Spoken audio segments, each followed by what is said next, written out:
নতুন করে ৩৫% মহার্ঘ ভাতার সুপারিশ। বিশেষ সুবিধা বাতিল, সরকারি চাকরিজীবীদের জন্য আসছে বড় সুখবর। ২০২৫-২৬ সালের বাজেট কার্যকর হওয়ার আগেই সরকারি চাকরিজীবীদের জন্য সুখবর আসতে চলেছে। সরকার গঠিত একটি উচ্চ পর্যায়ের কমিটি ৩৫% মহার্ঘ ভাতা চালুর সুপারিশ করেছে এবং একই সাথে বৈষম্যপূর্ণ বিশেষ সুবিধা বাতিলের প্রস্তাব দিয়েছে।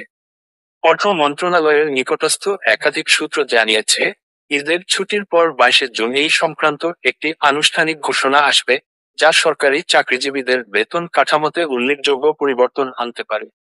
উল্লেখ্য, গত ৩রা জুন সরকারের পক্ষ থেকে এক প্রজ্ঞাপন জারি করে বিভিন্ন গ্রেডের কর্মকর্তা-কর্মচারীদের জন্য বিশেষ সুবিধা ঘোষণা করা হয়। কিন্তু এতে দেখা যায়, প্রথম থেকে নবম গ্রেড পর্যন্ত চাকরিজীবীরা তুলনামূলক বেশি সুবিধা পেলেও দশম থেকে ২০তম গ্রেডের কর্মীরা উপেক্ষিত রয়ে যান। এতে সৃষ্টি হয় তীব্র অসন্তোষ এবং বিষয়টি সামাজিক মাধ্যমে এবং বিভিন্ন কর্মচারী সংগঠনের মাধ্যমে সরকারের দৃষ্টিতে আসে। এই প্রেক্ষাপটে সরকার ৭ সদস্যের একটি বিশেষ কমিটি গঠন করে, যার দায়িত্ব ছিল বাজার মূল্য, জীবনযাত্রার ব্যয় ও কর্মচারীদের আর্থিক অবস্থার মূল্যায়ন করে উপযুক্ত মহার্ঘ ভাতা নির্ধারণ করা।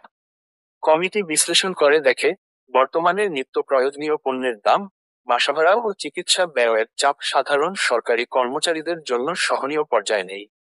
এই বাস্তবতা বিবেচনায় কমিটি ৩৫% হারে মহার্ঘ ভাতা প্রদানের সুপারিশ করেছে এবং পূর্বঘোষিত বিশেষ সুবিধা বাতিলের প্রস্তাব দিয়েছে। যদিও ২০২৫-২৬ অর্থবছরের বাজেট ইতোমধ্যে উপস্থাপন করা হয়েছে, কিন্তু এখনো তা কার্যকর হয়নি। এজন্যই সরকার চায়, বাজেট কার্যকরের আগেই বিতর্কিত সুবিধাটি বাতিল করে সমতা ও ন্যায্যতা প্রতিষ্ঠার লক্ষ্যে নতুন মহার্ঘ ভাতা যুক্ত করা হোক। এই পরিবর্তন কেবল অর্থনৈতিক দিক থেকেই নয়, মনস্তাত্ত্বিক দিক থেকেও সরকারি কর্মীদের মধ্যে আস্থা ফিরিয়ে আনবে বলে মনে করছেন বিশ্লেষকরা। এই প্রস্তাব কার্যকর হলে বিশেষ সুবিধা হিসেবে থাকা বৈষম্য দূর হবে এবং সর্বস্তরের কর্মকর্তা-কর্মচারীরা তাদের বাস্তব ব্যয় বিবেচনায় একটি সমন্বিত মহার্ঘ ভাতা পাবেন। বিশেষ করে নিম্ন ও মধ্যম গ্রেডের সরকারি কর্মচারীর জন্য এটি হবে এক ধরনের অর্থনৈতিক স্বস্তি ও ন্যায্যতা প্রতিষ্ঠার সূচনা। সরকারি চাকরিজীবীদের সংগঠনগুলো ইতোমধ্যে এই প্রস্তাবকে স্বাগত জানিয়েছে এবং দ্রুত বাস্তবায়নের দাবিও তুলেছে। অর্থ মন্ত্রণালয়ের সূত্রে জানা গেছে, ২২ জুনের পর বিষয়টি নিয়ে একটি পূর্ণাঙ্গ প্রজ্ঞাপন জারি করা হবে।